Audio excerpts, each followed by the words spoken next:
what we should have done last Wednesday, but I wasn't here for illness. Something was going around, I know that much.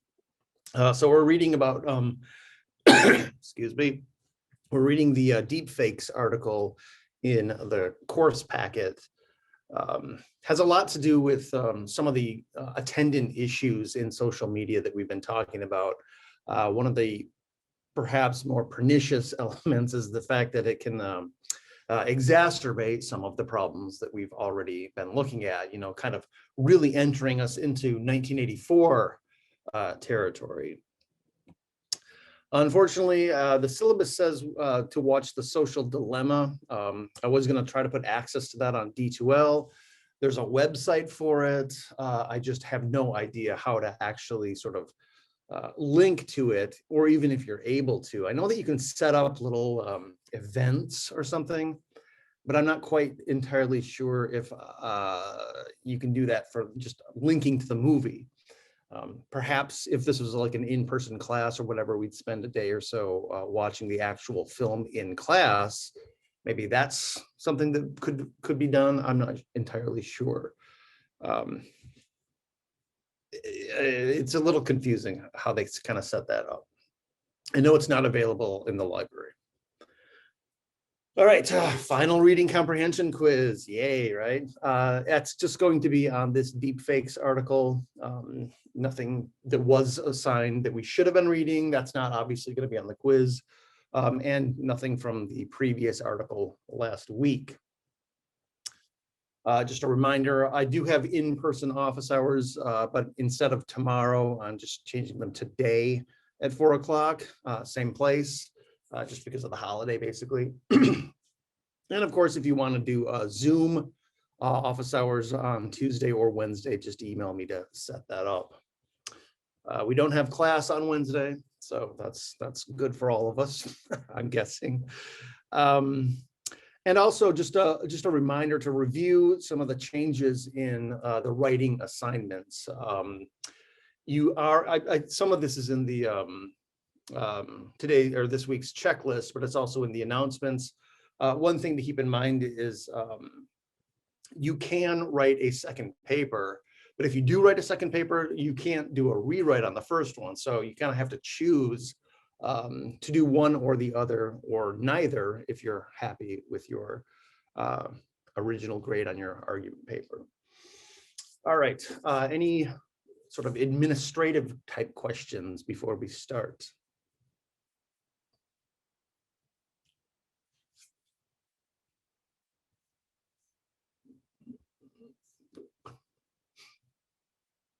All right, looks like a lot of people are getting a head start on the holiday. Oh, well.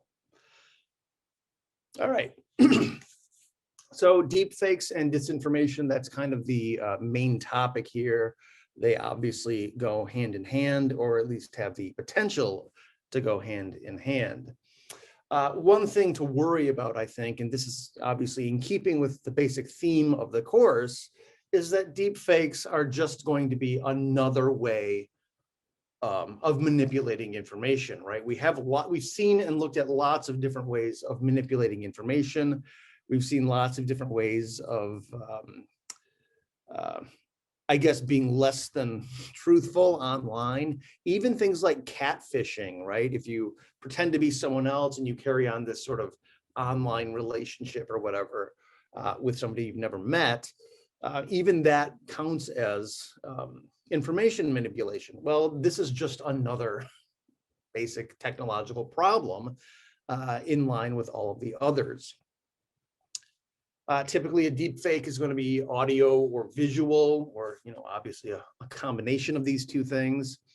One of the features, as you can probably imagine, just from the name alone, is that a deep fake has the potential to be very difficult to detect. Currently, the technology is such that it's not terribly hard to see when you have a deep fake in front of you versus the real thing. But as the article notes, as technology just happens to do all the time, the technology is going to get a lot better, right? What is it, Moore's law? Technology, the technological capabilities tend to, increase in their sophistication every, 18 months or something like that. It's that kind of thing, right? And we all know that internet technology and digital technology in general tends to get much more sophisticated pretty quickly.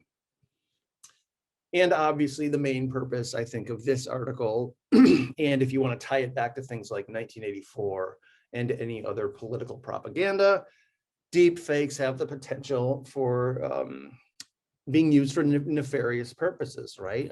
Bad political purposes, really. And we'll look at a little bit of that. Part of the context here, and I think this is a little bit important just because of some of the things that we've been talking about already this semester, and especially I think in light of some of the news that's come out in the last even couple of months, specifically things like the Facebook whistleblower information, right? The context here is that we're already living in a pretty highly sensitive political culture, right? It's a political culture that's saturated with things like disinformation and manipulation. It's saturated with basically in the erosion of trust in the basics, right?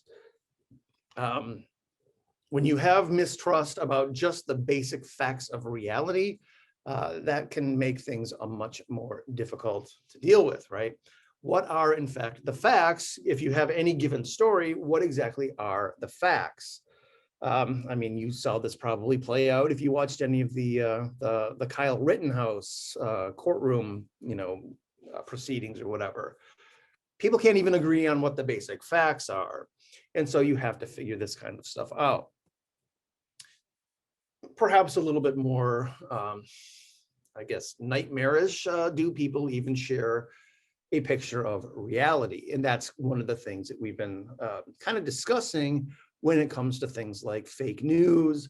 And we'll talk a little bit more about this when it comes to things like echo chambers, when we get to Sunstein, that sort of thing.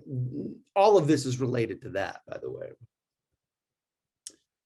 And the problem is, of course, if you can make the leap here, deep fakes just add to the confusion about what the facts are and about what reality looks like. These aren't really new issues, right? Political manipulation has been around since people have been doing politics. The issue of appearances versus reality has been something we've already been talking about with Plato. But the technology, of course, seems to make it much more dangerous in some sense. So we're already in this politically hostile context. And so the deep fakes can represent, a powder keg that may or may not go off, right? Creating political disorder. Once people really start to sort of think their way through this and the potential harms that deep fakes can might be able to cause, you better believe that somebody's going to try to do it in the future, right? It's almost inevitable, just given even the basic political culture and context that we're in right now. So I want to show this short little video. Hopefully this works with the sound and all. It's a very short video, just kind of explains some of the things that we'll be talking about a little bit in more detail. And it gives some, nice little examples, I suppose. It starts with a kind of a famous example of a deep fake that you've perhaps already seen. All right, let's see how this works. We're entering an era in which our enemies can make it look like anyone is saying anything at any point in time. Jordan Peele created this fake video of President Obama to demonstrate how easy it is to put words in someone else's mouth. Moving forward, we need to be more vigilant with what we trust from the internet. Not everyone bought it, but the technology behind such frauds is rapidly improving, even as worries increase about their potential for harm. This is your Bloomberg Quick Take on deep fakes. Deepfakes, or realistic-looking fake videos and audio, gained popularity as a means of adding famous actresses into porn scenes. Despite bans on major websites, they remain easy to make and find. They're named for the deep learning artificial intelligence algorithms that make them possible. Input real audio or video of a specific person, the more the better, and the software tries to recognize patterns in speech and movement. Introduce a new element like someone else's face or voice, and a deepfake is born. It's actually extremely easy to make one of these things. There were just some supposed, breakthroughs from academic researchers who work with this particular kind of machine learning in the past few weeks, which would drastically reduce the amount of video you need actually to create one of these. Programs like FakeApp, the most popular and widely available for making deep fakes, need dozens of hours of human assistance to create a video that looks like this, rather than this.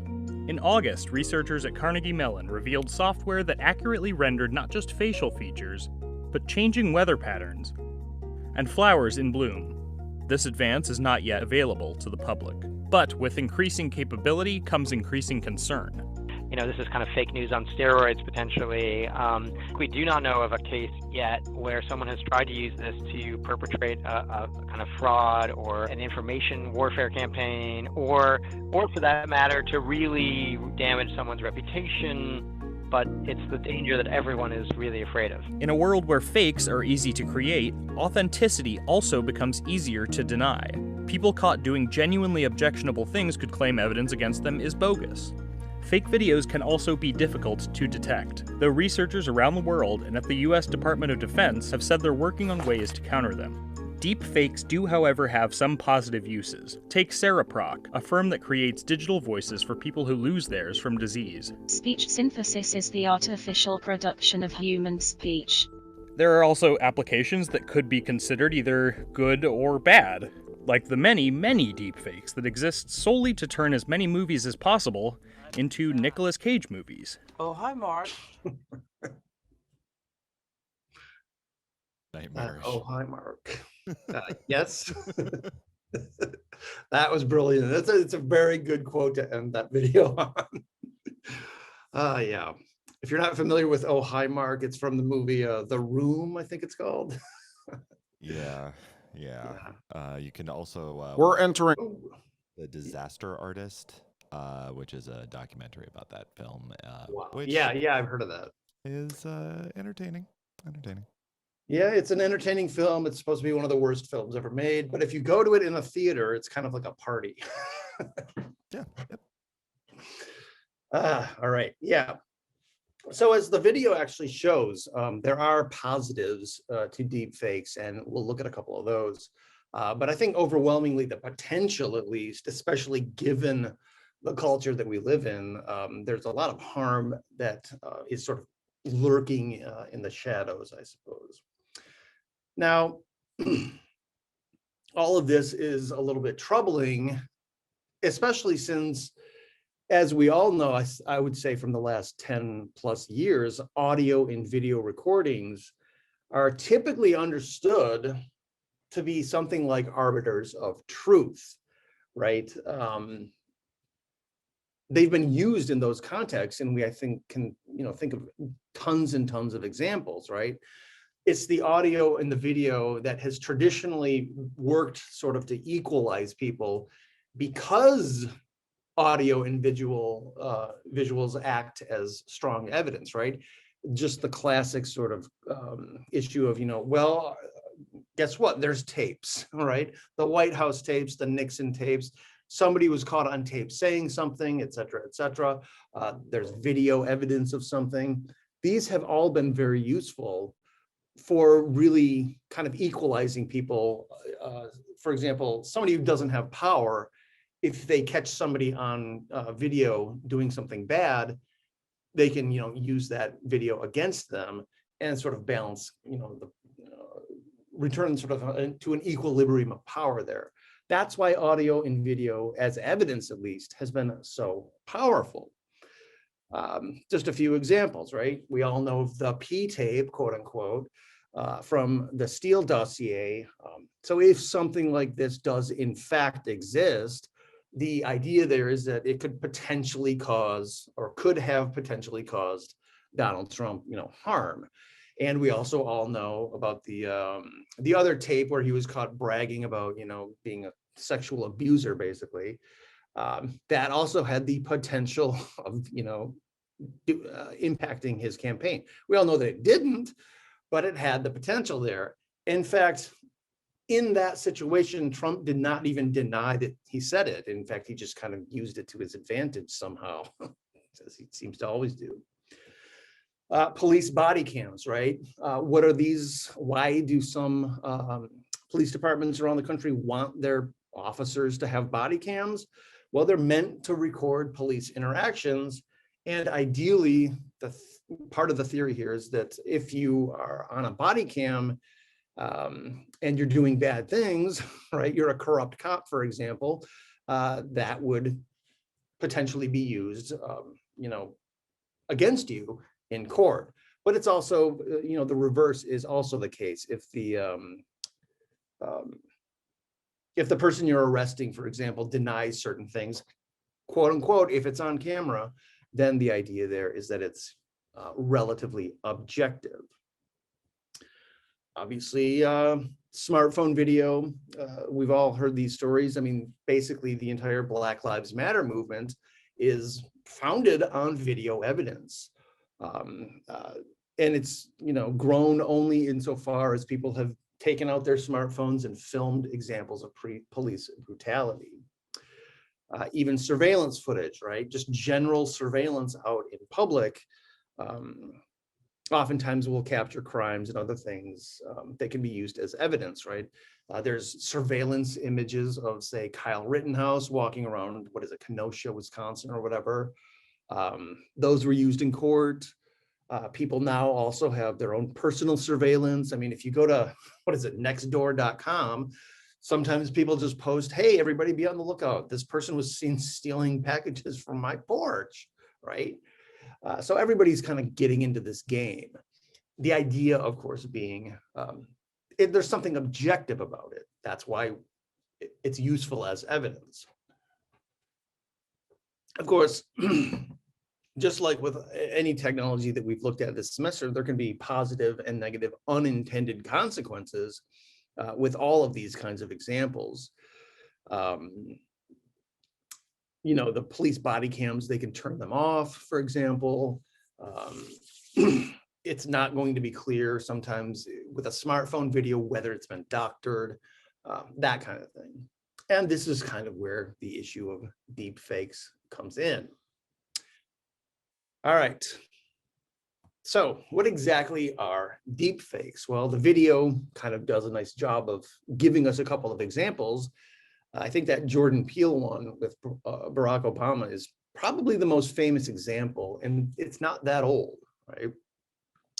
But it does look a little robotic, a little bit fake. The machines are learning though, right? Well, the technology itself is based in something called deep learning, which is a kind of machine learning that uses basically artificial neural networks in the process of learning, right? So it's a kind of machine learning where the computer is such that it actually can do new things based on new information input. The article mentions GANs, generative adversarial networks. This is kind of the backbone of deep learning, which is then the backbone of this deep fake technology. These GANs, they basically operate by two sort of algorithmic artificial neural networks in competition with each other, right? The idea there is that they're supposed to learn from each other. And very briefly in the video, it showed a couple of graphics where there's one source video and then there's another detection video or detection algorithm, and they kind of play off each other. It's pretty interesting, I suppose. You can think of this kind of like two artificial intelligences in a sort of Turing test game, right? Trying to outdo each other or trick each other in some way, right? So on the one side, you have what they call the generator GAN, and this creates content modeled on source data, right? So take a bunch of images of, say, cats, right? The other algorithm is the discriminator GAN, and this tries to find out which of these images are fake. And as according to the video, you just continuously feed in new information, because the more information you have, these two algorithms can sort of more efficiently sort of compete against each other, and the more accurate picture of reality you're going to create. So they're constantly sort of pitted against each other, the content detection game here. And it's a zero-sum sort of game. You have a winner and you have a loser, I guess, in all of this. But the idea here is that the final outcome is something that really does mimic reality, because it's learning what reality is in some sense. It's learning to spot genuine versus fake. And that's pretty interesting, right? The potential there is pretty overwhelming in terms of what can be done. And in fact, as the video said, there's going to come to be a point where you don't actually need as much information to be put in, because they've already learned certain things, right? These artificial neural networks have already done the learning. And that's when the technology really starts to become pretty sophisticated. A couple of issues here. Obviously, as the technology becomes easier to sort of create, easier to get, as it becomes cheaper, it's already, people can use it, right? Obviously, I think the potential for misuse is going to be amplified. There's a lot of different reasons for this, but who's it going to be available to? Well, there might spring up commercial deepfake services. I would imagine these would be the most sophisticated users or creators of deepfakes. Think of things like Lucasfilm, right? Lucasfilm already has a major sort of CGI technological apparatus that it uses in films, right? Or what is it? Industrial Light and Magic. I don't know. All these, just basically think of film houses or film studios that use this kind of technology, right?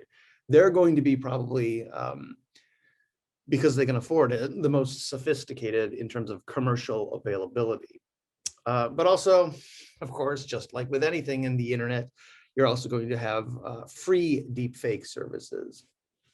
In other words, people just willing to do or create deepfakes just because they enjoy it, or for some perhaps nefarious other reason.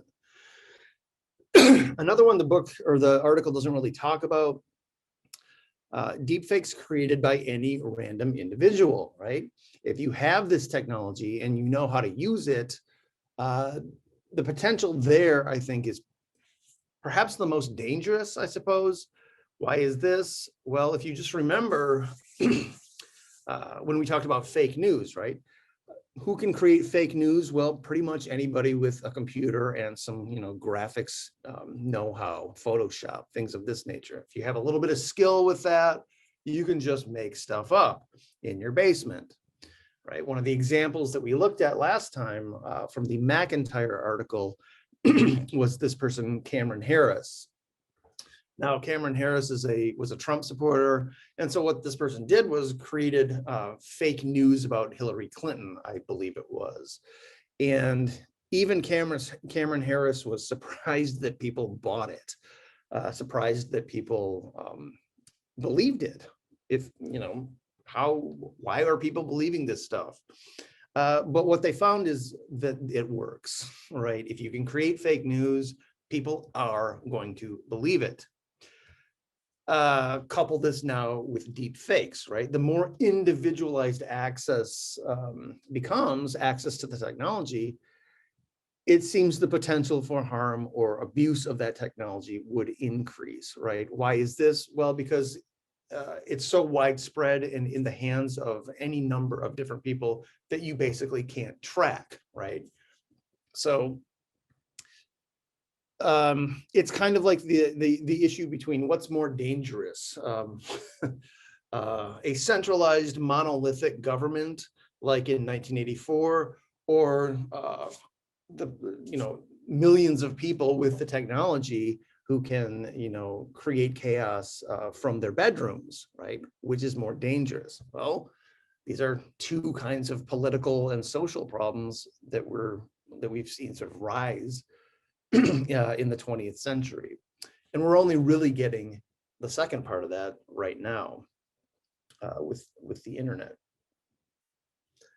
Now, as the as the video explained, there are both positive and negatives to these deep fakes.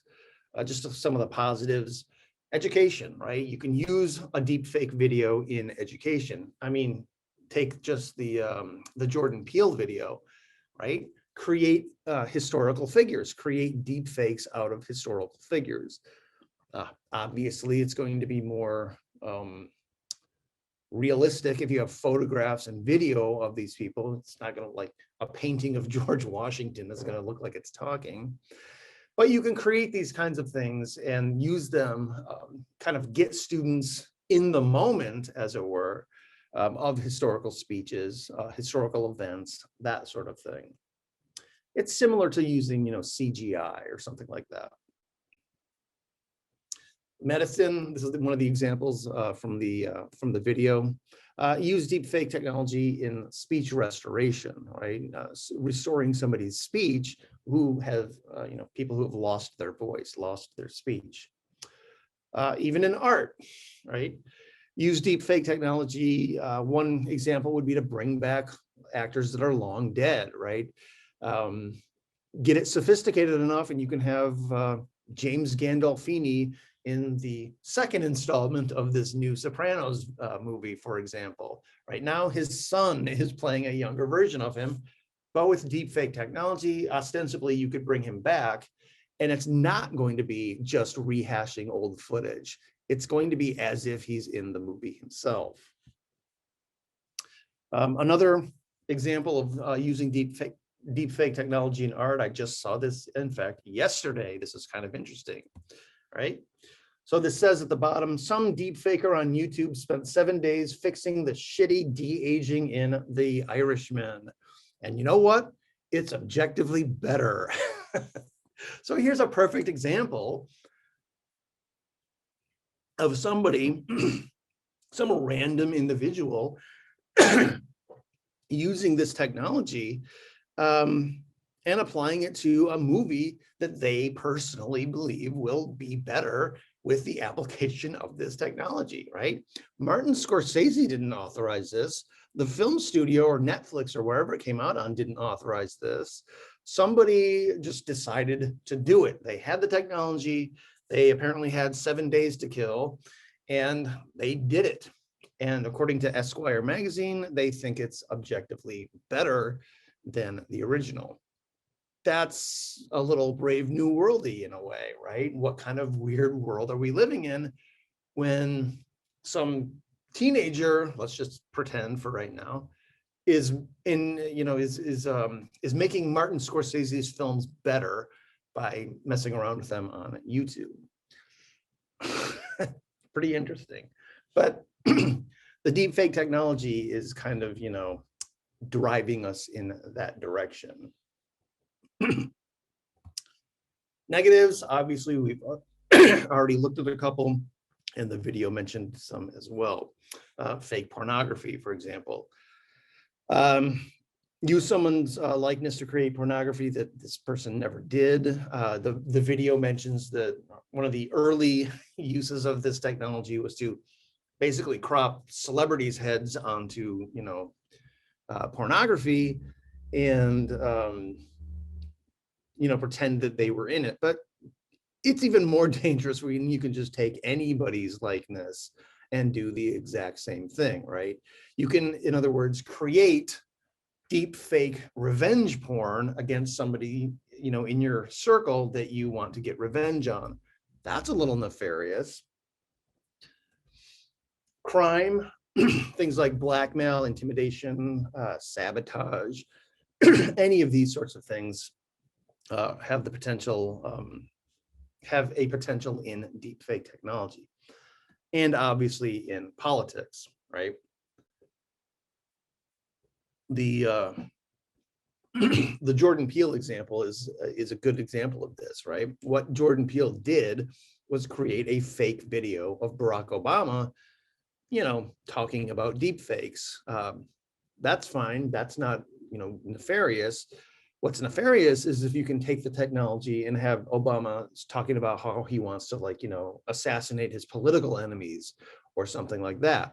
Things Obama didn't say, or, any other thing that you can think of to go against your political rivals. Tipping elections, right? As we saw with the, the Entertainment Tonight, I think it was, video. That didn't tip an election, but it also wasn't a deep fake, it was real. But have somebody creative enough and have somebody who actually does feel shame, and you might be able to create a deep fake video that tips the election in their opponent's favor. So just one example, think of it maybe like this. With deep fake technology, you can sort of create Reichstag fire fake news stories and then create the deep fakes to back it up, right? To fabricate evidence, right? If you remember from, I think last week, the Reichstag fire was a fire in the German parliament back in the 30s. Nobody knows who caused it. It was a real fire. Nobody knows who caused it, but the Nazis, of course, came in and took credit for it. Or not, they didn't take credit for it. They blamed their opponents for it, is what they did, right? So they swept in quick enough to blame their opponents, their political opponents, for creating this fire. What does this do? It instills fear. Well, marry things like fake news and deep fakes, and you can make up a Reichstag type story and then create the deep fakes as evidence that it existed, right? So that's a little dangerous, right? That's a little bit scary. A couple of other issues, and the article kind of mentions a couple of these, as have some of our other articles. Number one, in our current political culture, it seems difficult to separate fact from fiction, right? Again, this isn't exactly a new problem in politics. It's just much more difficult to separate them because of the technology that is just essentially a necessary daily part of our culture in general. Of course, it's also part of our political culture. That's the change, right? The technology itself is the change. But also because of the changes in media, right? We've already seen this in some other places. Big media has changed quite dramatically in the last, say, 30 years or so. Splintering of basic news agencies, sometimes they call this the democratization of news. In other words, news created and sourced by many more people than it used to be. And this is an issue that's also going to come up in Sunstein, right? So back in the day, let's say pre-1990, pre-1994 maybe, you basically had, pre-1990, you basically had three television networks, right? ABC, CBS, NBC. You had 6:30 p.m. newscast. Families would watch the news together, that kind of, nonsense, right? That sort of a idealistic version of the 80s, I guess. You also had major newspapers, right? The New York Times, LA, the Washington Post, that kind of thing. You also had actual local newspapers, right? I remember my local newspaper, because I used to deliver it as a paper boy. It was actually local news. Now the local newspaper is a unbalanced mix of a couple of local stories and then mostly general interest stuff, because the local newspaper now is owned by a national company. National magazines like Time, Life, that sort of thing. All of these have been either eradicated entirely in specific instances, or diminished in their capacity to give objective news because of how the media landscape has changed, right? What do we have now? Well, we have 24-hour news channels, right? Internet news sites that anyone can make, again, just like the person in their bedroom, you can create a website and have it be a news site. What's one of the earliest examples of this? I think like the Drudge Report. That's a pretty early example. Who's this Matt Drudge person? Well, I guess he's a journalist who created a website, and I think he got famous because he got scoops or something like that. So he wasn't making up news, but right. That's yes, somebody talking. Yeah, I was just going to point out that in addition to Matt Drudge, part of what catapulted him was actually a Michigan-based sort of news aggregate system way back in the day when aggregate news, so news aggregated from a lot of different sources, was very popular as a web page destination. So I think it's still around, Slashdot. So Slashdot was in fact part of what catapulted these sorts of independent journalists out, especially with the collapse of local journalism thanks to groups like Sinclair Broadcasting. Right, exactly. Yeah, right. Okay, that's good. Yeah, I recall something like that. I just didn't know the name. And, Drudge was kind of the beginning of that kind of independent journalism, but now you get things like, Breitbart and all these other ones, some of which play pretty fast and loose with the truth, right? So that's one of the big issues. News as an entity, as it were, just kind of splintered off from these big three sort of monolithic networks. And now it's just proliferated to, almost even the individual level on some occasions, certainly with the fact that you can tailor your Facebook and Twitter feeds. That's an individualistic element of this. But also you can create fake news just like this Cameron person did in a previous example. So not all of this was bad, I suppose.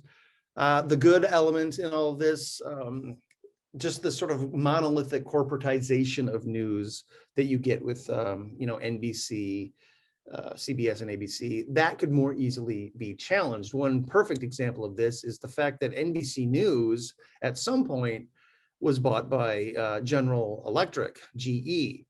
And lo and behold, General Electric, also one of their divisions, because they're General Electric, one of the divisions in General Electric created, weapons of war. And so when you had the Gulf War in the early 90s happening, there was a question of the objectivity of NBC's coverage of that war because they were owned by the parent company, GE, that was involved in the war, right? So there's that kind of issue. If you have more independent, I guess you could say, journalists, you can more easily challenge these kinds of objectivity problems, right? One problem with this, of course, is that major news seems to be more corporate than ever. As Jeffrey just mentioned, Sinclair Broadcasting, right? That's one of these national, I guess, companies that own local stations, right? And what they do is dictate basically the stories that they want their local, the local TV stations that they own, they dictate the stories that they want them to put out. So you're going to get roughly the same stories and graphics in Albuquerque that you're getting in, Kennebunkport, Maine, or whatever, if those two stations are owned by Sinclair Broadcasting. And again, local newspapers are also frequently owned by these sort of big corporate conglomerates, right? That's a big problem. But it's also, this kind of thing, the splintering of the news into smaller chunks, I guess, it was a challenge to what Chomsky called the propaganda model of corporate news. And that goes back to the General Electric example, right? But there's lots of other examples like that. One of the most famous ones was in the last 15 years, maybe. One of the correspondents for the journalists for the New York Times was basically in cahoots with the Bush administration, feeding Dick Cheney's propaganda for the second Gulf War. And I remember of Jon Stewart's Daily Show, he had her on, this journalist, and was sort of relentlessly debunking all of her defenses and her journalistic integrity, right? So there's that kind of issue. Hold on a minute. Oh, good. Oops. The bad. Sometimes because of this splintering, you get this current problem that we have, the line between reality and fantasy essentially becoming blurred, because there are so many different content creators. It's difficult sometimes to figure out which one's correct, or if any of them are correct, right? Oftentimes content creators will compete with each other, and you won't know if content creator A, who says Y, is saying the truth, or content creator B, who's saying not Y, is telling the truth, right? That's the kind of problem that we have now. Of course, related to this, there's potentially as many quote unquote realities as there are news creators, right?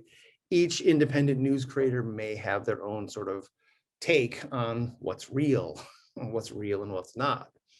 I mean, if you can just imagine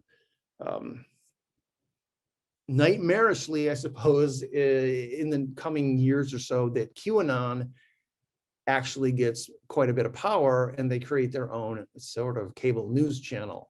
I mean, we already have something like that with, things like Newsmax, I suppose, which QAnon frequently utilizes, right?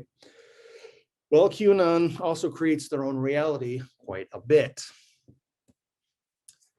The users and the creators, and this is something we've also talked about, the users and the creators of content have essentially collapsed into one entity more than at any other time when we've had mass media. And of course, the reason is social media allows this to happen, right? On social media, you're not only a consumer of the content, but you're at the very same time a creator of the content. And sometimes you're even a consumer of the content that you create, right? Selfies, people who sort of, go back and look at all the selfies that they've created of themselves, right? That's sort of where echo chamber narcissism grows, I suppose. But that's the media landscape that we have now, right? You don't anymore have these corporate monoliths trying their best to be objective, right? Walter Cronkite giving us the news at 6:30 p.m. or whatever. You don't have as much of that. Obviously, you have corporate news at 6:30 at night, right? The evening news. But obviously, viewership has declined steadily as internet news sources have grown. Well, social media and smartphone technology are a big part of this story, as you can obviously imagine. What's at issue here? Well, number one, the spread of deep fakes or any sort of fake news, the spread of information, I suppose, is made much easier by social media, right? Just in terms of the whistleblower elements of the Facebook story in the last month or so, they've shown just how easily and quickly this kind of information can spread, and just how biased information sort of grows, right? The algorithm, the model for this kind of engagement is, well, hatred and negativity tend to get more engagement than positivity and truth, right? Well, that's a problem. But smartphone technology is also part of this story, right? The access to deep fakes or any kind of information is made much easier by the smartphone technology, right? No longer do you have to go home and press the modem button and listen to the phone go for 10 minutes for you to get online, right? You just whip out your phone, you do some scrolling, you do some laughing, you look at a few memes, blah, blah, blah. That's part of your day. And increasingly, it's a major part of people's day throughout the day, right? So the spread of this kind of information and the access to this information have obviously been affected quite a bit by the existence of things like social media and smartphone technology. Now, one thing to think about is this deep fake technology that, again, really hasn't proliferated extensively yet, but the potential for deep fakes and fake news to complement each other is there, right? So fake news itself, as we already know, well, there's two ways to think about fake news. Number one, actual fake news, which is kind of an oxymoronic statement, right? Actual fake news would be something like somebody just making stuff up, right? So this Cameron person from a previous example just made up a story about Hillary Clinton, put it out on the web, and it was consumed by a lot of people who wanted to believe that it was true. The other use of fake news is to just call into question anything that, or just to label fake news anything that you don't want to hear, right? Even if it's true. But both uses create this environment of distrust that we seem to be not only living in right now, but oddly enough, exacerbating, making worse. So deep fakes can lend the appearance of legitimacy to any fake news story, right? The fake news story is just the actual story itself.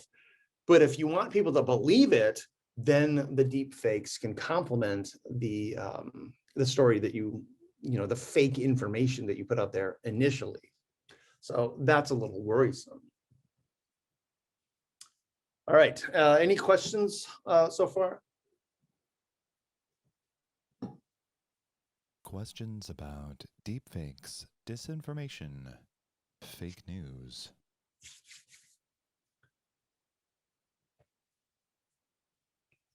All right. The next an interesting section here in the article is this one called Democratizing Fraud. One question is, who's going to use these deep fakes and why would they use them? Well, broadly speaking, you can think of two sort of, I guess, mutually exclusive groups, right? First is non-state actors. A non-state actor is a non-official, it's not an official government or anything like that. Why would non-state actors use deep fakes? Well, for any of the reasons that non-fake or non-state actors use for political means right now.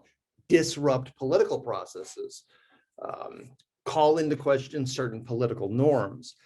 Now that second one, calling into question political norms, I think is actually quite dangerous. I mean, bombing people is bad, right? Obviously, that's what terrorists do. Calling into question the very basic political norms that are accepted to make a country function, that's really quite dangerous because, the idea of trust is completely eroded at that point. Who are some non-state actors? Any insurgent group, domestic and foreign terrorists, and again, lone individuals sitting in their bedrooms who sometimes do this kind of stuff for the lulz, right? As a joke, as an ironic joke, because they're bored, right? It's funny, ha ha ha, to act as a chaos agent in society if you can get away with it, right? That's kind of the idea. This kind of internet mentality has been increasing and growing over the last 10 or 15 years. And it's pretty dangerous, right? It's dangerous even in the same ways that domestic and foreign terrorists can use this technology to create this kind of chaos. But you also have state actors, right? Governments using this kind of technology against other governments. One way or reason for doing this is to create social division. that doesn't exist, and to exacerbate social divisions that already do exist. The classic example here, I think, in the news over the last few years is Russia, right? Not only in the 2016 election was Russia sort of behind a lot of the disinformation campaigns that we found on Facebook, right? That's also coming out in the whistleblower stuff.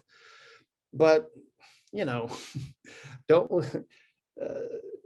put it past the Russians to do this in any other country, right? They've been doing this in elections all over the world. I think mostly they've been doing it closer to home because that's where their main interests lie. But certainly it's in Russia's interest to, you know, sow chaos in America, make people distrust each other. So that's the issue. And, you know, don't put it past, of course, America to do the exact same thing. So these are pretty direct ways of undermining democracy. Some of these, you know, you can have lots of different examples of people using this technology to tip an election one way or another. But perhaps, again, a little bit more nefariously is the indirect ways of undermining democracy.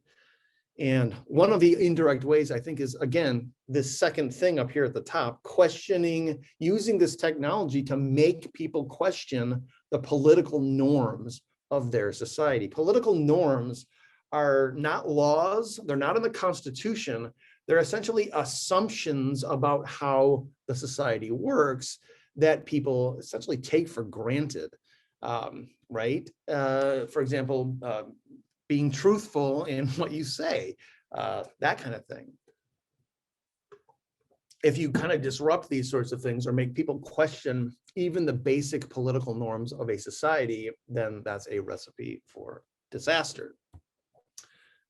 So I think some of the indirect ways of undermining democracy, they're more dangerous in a way than just the direct ways, simply because A, they're slower, B, they're harder to detect, and the fact that they're gradual makes people not notice them as much or as quickly, I think. The authors use this term liar's dividend. This is interesting, right? The idea here is that as we become more aware of the existence of deepfake technology and really any kind of misinformation campaigns, we lose trust in all information generally, right? You can think of it this way. It's almost as if people who want to create deep fakes for any of these kinds of political purposes, let's just say, and people who create fake news, it's almost as if they want to create an entire society where plausible deniability is a political norm, right? Just the idea that you can always deny the truth if it suits your purposes, right? A society where everyone has access to information that allows them to plausibly deny any of their actions. How do you do this? Well, you create a video, a deep fake video that allows you to get out of, say, you know, some bad thing that you did. But it really ultimately doesn't make a whole lot of sense, right? If everyone can plausibly deny anything, then it's almost as if the concept of plausible deniability loses its force, right? There's not going to be any trust in information at all, right? I mean, it kind of reminds you of, in ethics, Kant's categorical imperative, right? Can you universalize lying such that it becomes a sort of moral law, i.e. it's permissible for anyone to lie? Well, his point is, no, you can't do that. Why? Because the concept of lying would just sort of collapse in on itself. Well, it's almost as if this is the kind of thing that we have in the background right now, right? Living in a society quite literally where nobody trusts anybody else. Well, you can imagine the political and social consequences of that would be quite disastrous. But the technology is sort of moving us in that direction right now. Now, we did talk about plausible deniability as a thing back when we discussed 1984. So if you are confused about that, that discussion is in the 1984 stuff. So again, think of the social consequences of this kind of society where pretty much nobody trusts anyone else because of the access of information that they have is just so, proliferated and untrustworthy, right? Well, a democracy doesn't seem like it could survive this kind of thing. Why is this? Well, having a democracy as a political, having a society that is a democracy of some sort or another seems to require a few certain things. We always say that education about the issues is really important in a democracy, and it is. Well, part of that is having access to information, right? You have to be informed about all of the kinds of issues that you're voting for. You have to be informed about the people that you're voting for, right? What are their positions on the important issues that matter to you, right? You have to have access to that kind of information. Well, that information also has to be reliable, right? If you're accessing information that's rooted in fake news or rooted in deep fake audio or video, you're not getting accurate information, and therefore you cannot have an informed decision, right? Democracy itself requires these kinds of things. These are some of the unwritten political norms of a democracy. And third, of course, trust, right? Number one, you have to be able to trust that some of this information is reliable. You also have to trust that your fellows, your neighbors, the other people in your society have broadly the same political and social goals that you do. Obviously, there's not going to be the same. You can cut these along conservative and liberal lines. Generally, as we saw in one of those articles, it's like the political self, right? The political self can be either liberal or conservative. That's not the issue, really. The issue is disinformation being so ubiquitous and of such a nature that liberal and conservative reasonable disagreements foment and rise to the level of political violence. The reason there is political communication itself becomes difficult and in some cases impossible. And we're going to look at that a little bit with Sunstein, who himself is going to offer some interesting potential solutions to some of this, to some of these difficulties. But if you don't have access to information that's reliable, it's very difficult to have trust in a more general sense in the society, right? And if that breaks down reasoned debate about hardcore issues that society needs to solve, that becomes difficult or even impossible. I mean, you may have noticed that reasoned debate about actual political issues just doesn't really seem to exist right now in this country. All right, so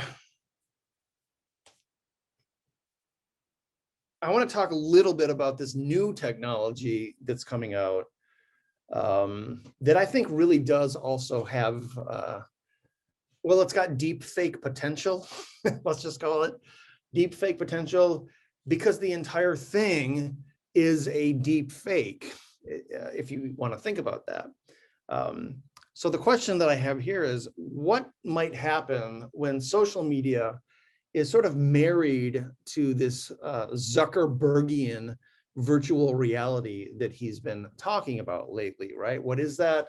It's this new idea of Meta, right? So Meta is just basically a new parent company for Facebook. I think Google did this a few years ago for itself. Was that called Alphabet? I don't know.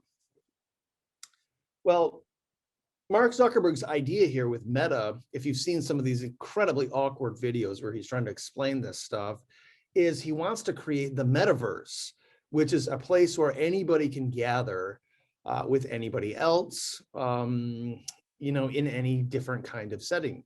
The whole thing is based in virtual reality. Well, let me read you, and I just found this came out, what's the date? This came out 2 days ago, this article. And I found it really interesting because it's quite literally discussing some of these major issues that we've been discussing. So let me just kind of look at some of these quotes from this article. Here's the article. Mark Zuckerberg's metaverse could fracture the world as we know it, letting people reality block. That's a new term that's been coined, getting back to some of those linguistic issues. Letting people reality block things they disagree with and making polarization even worse. So the idea here, and I guess this is a still from one of his really awkward videos.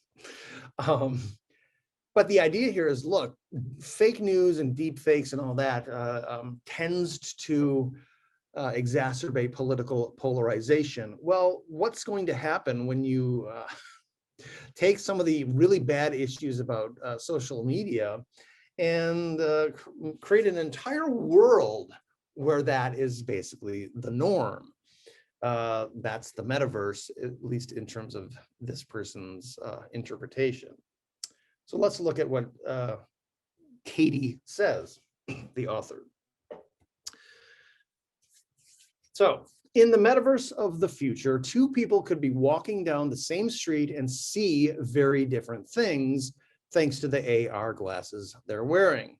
One who may lean conservative could reality block out aspects they've been conditioned to oppose, like a fertility clinic. Stop. How have they been conditioned to oppose these things? Well, because they've been spending so much time in these sort of self-congratulating echo chambers, right? They're not having access to information they disagree with. That's the conditioning. Continuing on, the other, a liberal, could walk by a gun store and not even know it's there, right? Personalizing your own reality through virtual reality. No potential for disaster there. Others could have paid for a third-party app that lets them instantly know identifying traits about people they pass on the street thanks to the data that Facebook, now Meta, has collected on its users. The word Republican hangs over the head of one passerby in a big block virtual letters, for example. The result is these two people believing that they're seeing the same street, only they're not. They are existing in diverging realities within this virtual overlay of the real world, right? Let me just highlight a couple of things here. Two people could be walking down the same street and see very different things, right? Number one, that already exists in terms of political polarization, but here you're literally wearing glasses that create this virtual reality for you. Ostensibly, I suppose that if you're wearing the glasses and a dog in the real world runs up to you, the virtual reality would be able to see through that so you don't trip over the dog. But it's still shaping reality in other ways. Reality block, that's a really interesting kind of new term, right? Reality block out aspects they've been conditioned to oppose. Again, where does the conditioning come from? It comes from the fact that people are now personalizing their entire social media universes that they live in. Now, this one's pretty nefarious. Instantly know identifying traits about people they pass on the streets, thanks to the data that Facebook, now Meta, has collected on its users. The point here, and this is really important, I think, is that Facebook has in fact been collecting all of your data all along. It's created you in its computers. Now, mix that in with this new metaverse. Do you think that that information that it's collected on you is going to just be ignored? Of course not. It's going to be part of the you in the metaverse, and also the people on street that you're passing.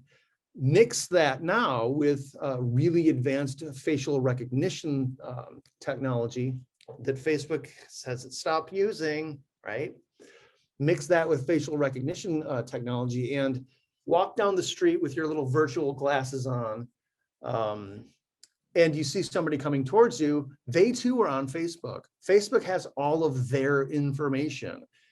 Now your glasses tell you all the information that you might self-select about identifying other people.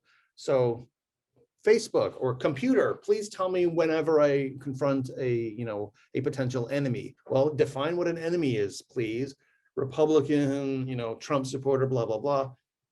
And then the glasses recognize the person walking down the street as one of those. That's dangerous. That's scary stuff. The result is these two people believing that they're seeing the same street, only they're not.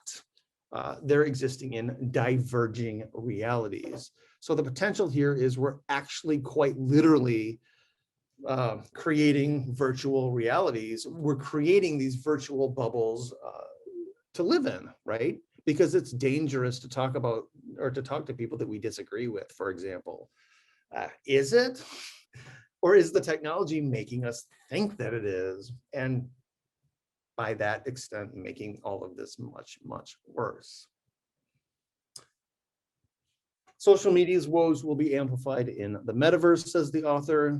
She continues, experts told Insider that the metaverse could fracture reality as we know it, allowing advertisers, this isn't good, and third parties to give people the personalized worlds they desire and making political polarization even worse. This again goes back to Plato, some of those Plato issues. Here's a quote, instead of us just kind of being in our own information bubbles, which in a sense we already are, we're going to be segmented into our own custom realities. Louis Rosenberg, a 30-year veteran of AR development and the CEO of Unanimous AI, told Insider, right? It's scary stuff. Segmented into our own custom realities in a way that is much, much more amplified than the ways that we can do it now. The ways that we can do it now is what Cass Sunstein, among others, have been talking about for years. Now Mark Zuckerberg comes along and just kind of turns this up to 11, as they say in Spinal Tap, right? It's kind of frightening if you think about it. Well, okay, great. What are some solutions to all of this? Just a caveat, a preliminary caveat, the authors really don't seem to have very many good ones. And of course, they themselves recognize this. But they do call our attention to three technological approaches that have potential, limited potential, but potential nonetheless. Use technology to fight technology, right? Use forgery detection software. The idea here is that this kind of technology could sort of spot, in a kind of a Turing test sort of way, it could spot images, audio, or video that was created by an artificial intelligence, right? And so the idea there is, if it can detect that, you're in a better position to make a judgment about that kind of the information conveyed by that image, audio, or video. Because again, AI doesn't necessarily have to create falsities. It can be used to enhance truths. But again, you're in a better position to make a judgment. The problem here, again, is that forgery detection software exists on one side. Well, so do forgers exist on the other side, and they're always going to be playing cat and mouse with each other, right? The technology is simply going to improve, often in relation to how the forgery detection software improves. You know, it's kind of like those two competing GANs that we talked about earlier. Second possible solution, authenticate content from the beginning. This does seem like a pretty reasonable solution. And you can think of these as sort of digital watermarks, records of authenticity, that sort of thing. The real problem here is this is kind of like putting toothpaste back in the tube, right? How is this going to work, right? all devices, would have to have this technological capability, but what about all the existing devices out there in the world? There's billions of pieces of electronic equipment. How are you going to get this digital watermark technology into all of the existing computers? Secondly, digital watermarks would need to be sort of a precondition for uploading content. Again, there's already a lot of non-digital watermark content out there, right? So without regulation, it's not clear that Mark Zuckerberg obviously would want to implement this technology. He doesn't want any kind of regulation. So why this? They always give the argument that it's censorship. The third solution, authenticated alibi services. This one's a little bit esoteric and pretty ridiculous if you think about it. The basic idea here is to record every aspect of your life as sort of a protection, right? I mean, I think Jay Leno used to have a joke or a bit on The Tonight Show where he kind of pretended that he recorded every aspect of his life or something. They call this life logging, right? People do this now, but I don't think they do it as, invasively as this third solution is suggesting as a solution. Problems, again, it's obviously super invasive if you're just recording everything. Secondly, though, is this potential cure worse than the actual disease? One question that comes up here, I think, is have we by now become so conditioned by our use of smartphone and social media technologies that something so ridiculous and invasive like life logging actually sounds like a good idea to us, right? As a trade-off for continued use of this technology, right? In other words, maybe put your phone down. Well, I can't do that. Well, then maybe record every aspect of your life. Okay, that sounds great, right? Is that the point that we've reached now in this society with all of this technology? And if it is, well, so much the worse for society, probably. And finally, there's kind of a logical problem here. If lots of people are doing this life log stuff, basically anybody that they interact with will become part of that, of their life logging, right? And obviously you have consent issues, you have privacy issues. If you go to the store, for example, and you're obviously life logging, well, guess who's going to be in your life log? The cashier, the people sitting at cafe tables, other people in a restaurant, anyone walking down the aisle at Toys R Us. Wait, does Toys R Us exist? Anyone who's walking down the aisle at a store, right? At the grocery store. All of these people would be in your life log. And of course, they're probably not going to consent to that sort of thing. Well, think of it this way, is the idea here that everybody is going to become like a Google Earth car, a personal Google Earth car, just recording everything? You'd have to wear a hat or something that records everything in your surroundings. Seems a little far-fetched. And the kind of example where you're thinking this solution is not, is disproportionate to the problem. What about legal remedies? Well, the idea here is that currently there might be laws on the books already that you can use against people who are making deep fakes. So for example, any laws that have to do with defamation, fraud, identity theft, using other people's likenesses, that sort of thing. I mean, I believe people have successfully brought cases against people using their likenesses for things like porn and all that stuff, creating this fake kind of thing. I'm not sure if they were successful, but I think that those have gone at least in some way to the courts. I think a worse issue is future legal remedies, right? Again, this is a young technology. This is emerging. So what kinds of future legislation might we look at to sort of curb this stuff? Well, there's a serious issue here, right? in an already fractured political environment or culture, it's just going to be unlikely that political opponents could actually come together to pass comprehensive legislation against these sorts of technologies, right? We are living in that political culture right now. And the irony, of course, is that deep fakes contribute to further fractioning. So it's kind of this, catch-22 situation, right?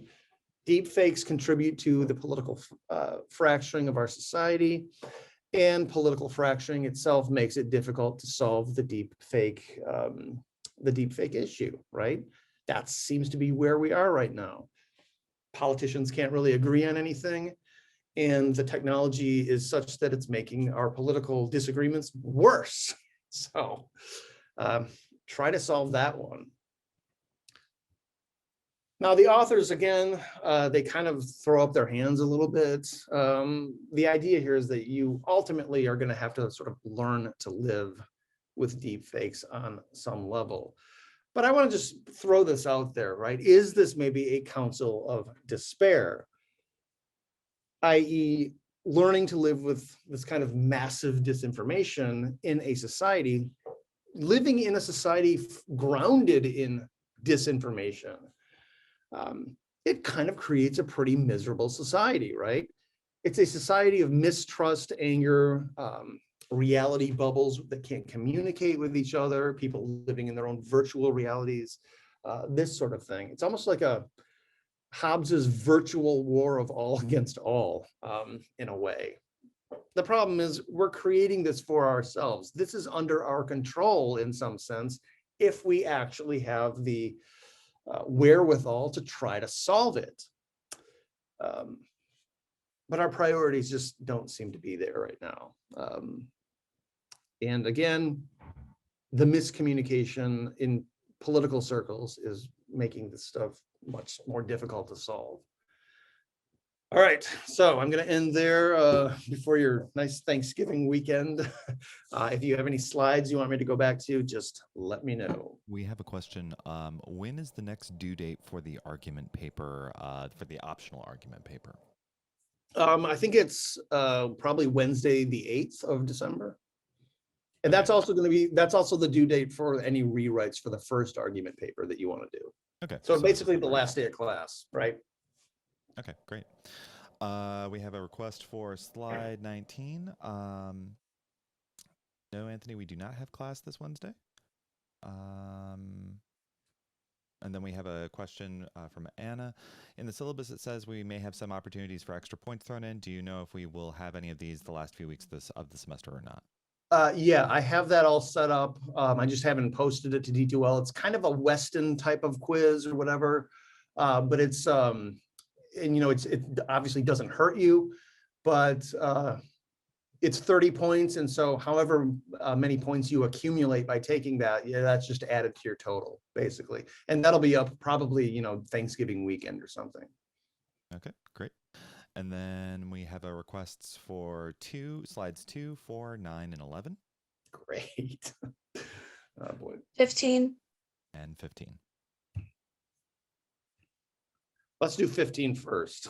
Yep. Two. Is the reflection quiz due Sunday of this week like Yeah. usual? I believe it's so. It is. Yeah. I think it opens tomorrow though. So it opens a little early and then it goes to Sunday. What were the other ones? 2? 11, 9, 4, and 2. Okay, here's 2. Real quick, what were you guys talking about with the 30 points? There's going to be it's basically an extra credit Weston style quiz where you can take that and just accumulate points. And whatever points you accumulate, those will be added onto your final point total.